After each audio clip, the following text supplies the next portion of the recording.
I should have paid more attention when I got on the bus that evening. It was cold, the kind of freezing that bites through your jacket and stings your skin. I was exhausted after a long day, and I just wanted to get home. So when I saw a bus waiting outside the school, I hopped on without thinking.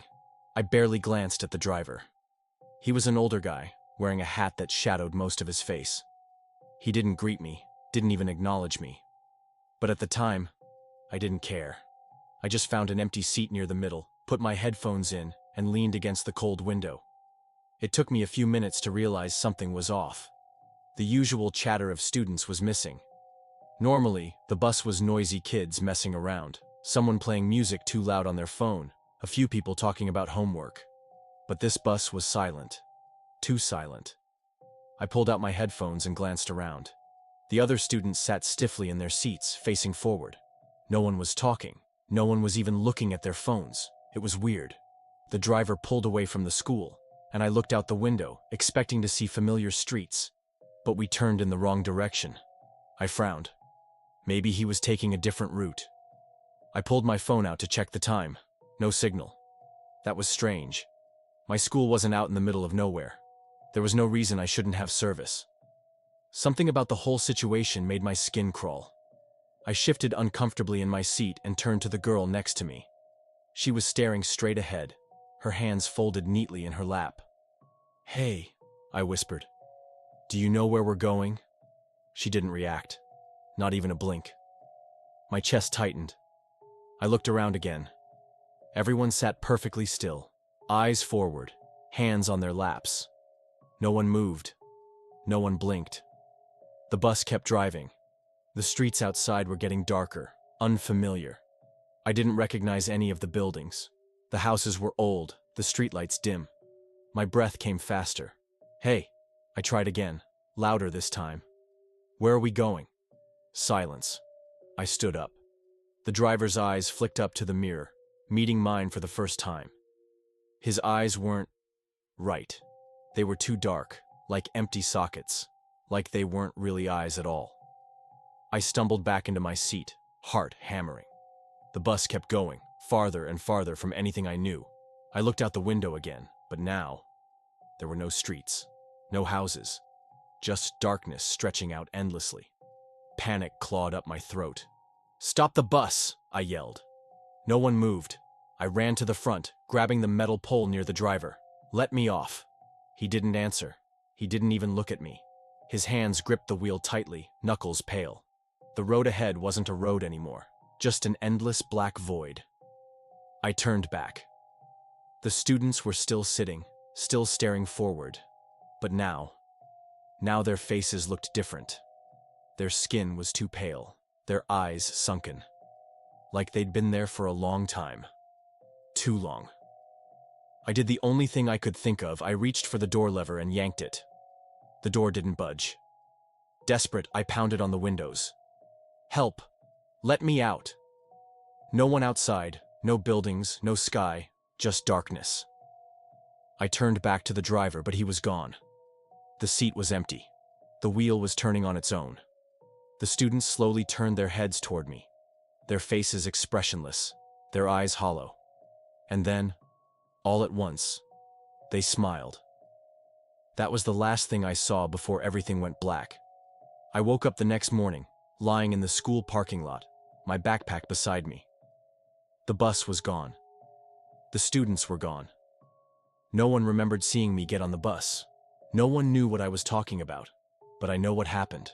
I know I got on that bus. And sometimes, late at night, I swear I hear it outside my window, its engine rumbling, waiting for me to make the mistake of getting on again.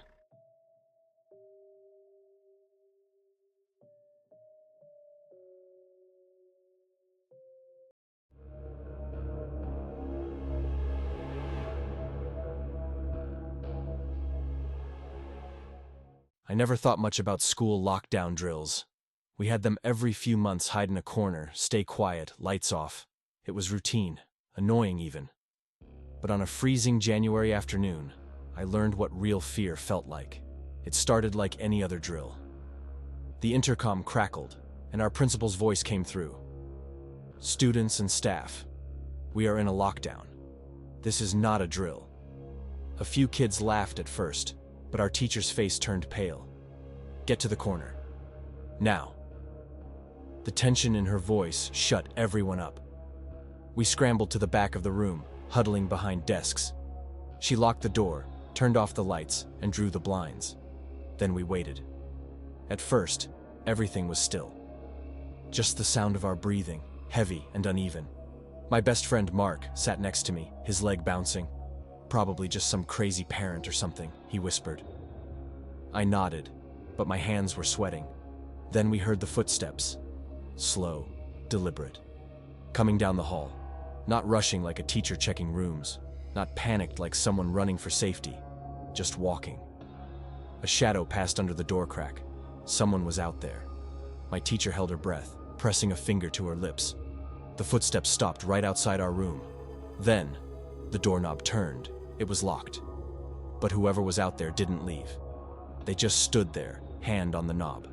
I swear I could hear faint breathing. Then came the knock. Soft knocks.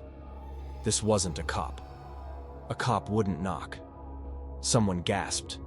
I turned to see Lisa, a girl from my class, covering her mouth, tears in her eyes. The knocking came again. Slow, deliberate knocks. Then the doorknob started rattling. Violent. Desperate. Someone trying to force their way in. A muffled voice spoke from the other side. "I saw you."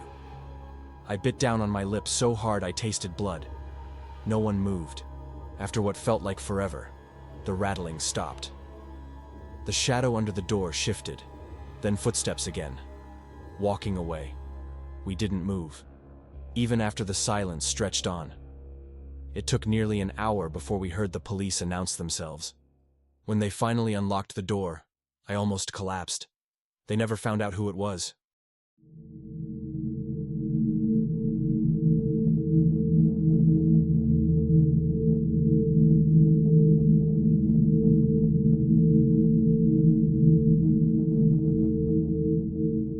I don't scare easily.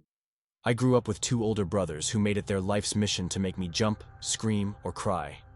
And after years of their pranks, I thought I was immune to fear. That changed the night I got locked in the school library.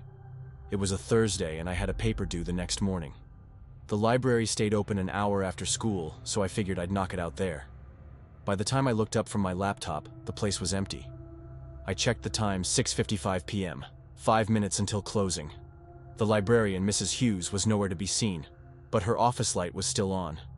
I started packing up when I heard a voice. "Help me." I froze. It wasn't loud, just a whisper, but in the dead silence of the library, it might as well have been a scream. I turned slowly, my heart pounding. "Hello?" No response. I shook my head. I was tired, probably just hearing things. I slung my bag over my shoulder and made my way toward the exit. Locked. I frowned. Maybe Mrs. Hughes forgot I was here. I walked to her office, knocked twice, and pushed the door open. Empty. The lights were on, but she wasn't there. Her purse sat on the desk. That was weird. Why would she leave without her purse? Then I heard it again. "Help me." This time, it was closer. I turned toward the sound, and that's when I saw him. A man. Sitting on the floor between two bookshelves, knees pulled to his chest. His clothes were filthy, torn at the sleeves, and his hair was a greasy mess. He was rocking slightly, his eyes locked onto me. My breath caught in my throat. This wasn't a student. This wasn't a teacher. This was a stranger. "Hey man, are you okay?" My voice was steady, but my hands were shaking. His head twitched to the side like he was trying to hear something far away. Then he smiled. His teeth were yellow, uneven. "I like your shoes." "What?" I took a step back. Thanks?" His smile widened. "Can I have them?" My blood ran cold. I forced a laugh. "Sorry, man. I kind of need them to walk home." He blinked at me. Then with terrifying slowness, he stood up. He was tall, way taller than I expected. His smile was gone now, replaced by something else. Hunger, maybe. Amusement. He took a step toward me. "Can I have your shoes?" I bolted. I sprinted back to the front doors, yanking on the handles. Still locked. My heart slammed against my ribs. I needed to hide. I darted between the shelves, crouching low. The library was massive, and if I stayed quiet, maybe he wouldn't find me. But then I heard it. Not footsteps. Breathing. Deep, raspy breaths, moving slowly through the aisles. "I don't like waiting," he muttered. "It's rude." I clamped my hand over my mouth. A book slid off a shelf a few rows away. I peeked through the gaps in the books and saw his hand trailing along the spines. Too close. My eyes darted around, searching for anything, a weapon, an escape, anything. That's when I saw the library phone. It was on the main desk. If I could reach it. I took a breath and ran. The second my shoes hit the tile, he whipped around. He let out a guttural, animalistic sound and lunged. I barely made it to the desk, grabbing the phone with shaking hands and dialing 911. 911. "What's your emergency?" "There's someone in the school library," I gasped. "He's not supposed to be here, he's trying to..." A hand slammed down on mine. I screamed, twisting away as he grabbed at me, his nails digging into my wrist. "I just wanted your shoes," he bellowed. I kicked him hard right in the stomach.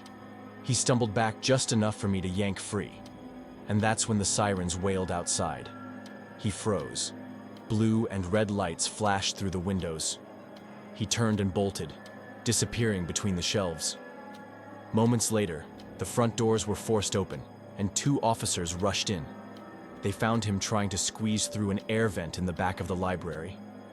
Turned out, he was a homeless man who had been living inside the school walls for weeks.